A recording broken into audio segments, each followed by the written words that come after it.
wale jamaa zetu wale Classic Entertainment wanasema kwamba kutokana na kashfa ya Kendi wameamua kusitisha mkataba, wakimaanisha kwamba Kendi sio model wetu tena, hawahitaji tufanye naye kazi.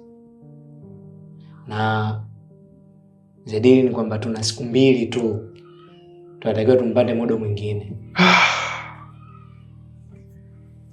Alhamdulillah.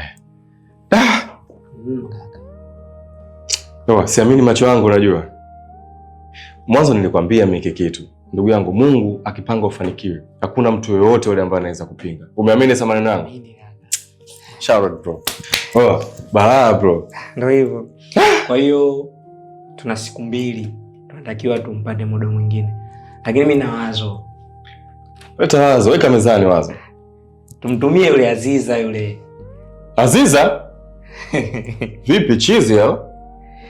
Natania bwana. Tuangalie model mwingine katika model wetu yani.